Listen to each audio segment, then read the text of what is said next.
Breaking news today. The United States has sanctioned gold companies that they believe are funding Wagner's group.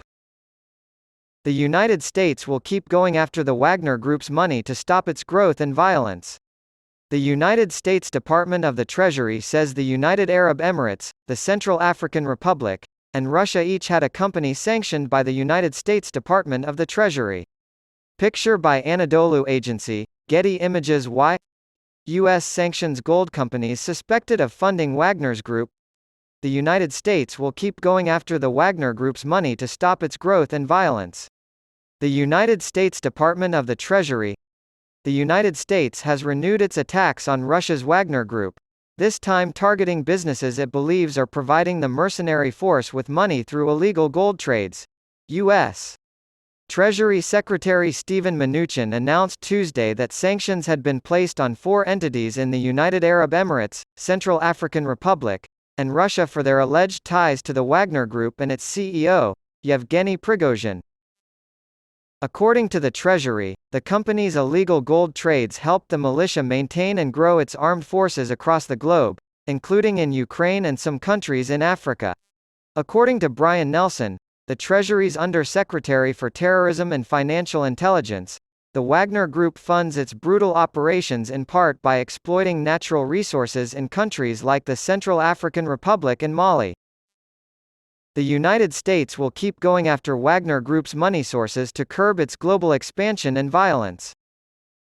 To the U.S. allegations, the Wagner Group did not immediately respond.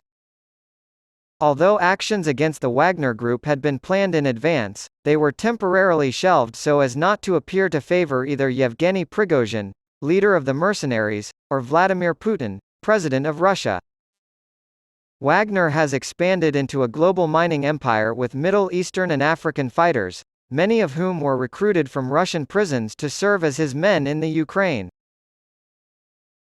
Wagner has the largest presence in the Central African Republic, CAR, and Mali in sub-Saharan Africa, and this week Russian Foreign Minister Sergei Lavrov said that private military contractors would remain in these 2 countries.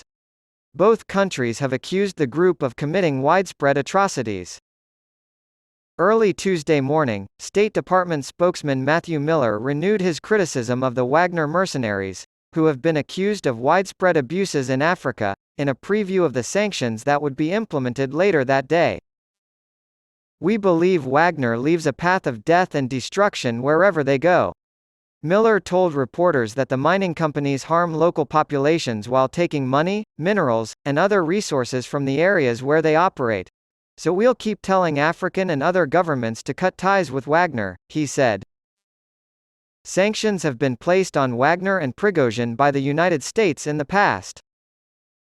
Midas Resources SARLU and Diamville Sao of the Central African Republic, Industrial Resources General Trading of Dubai, and Limited Liability Company DM of Russia were all subject to sanctions on Tuesday. Concerning reports about the involvement of illicit actors, such as the Wagner Group, have prompted the United States to issue an advisory calling attention to the dangers posed by the sub-Saharan African gold trade.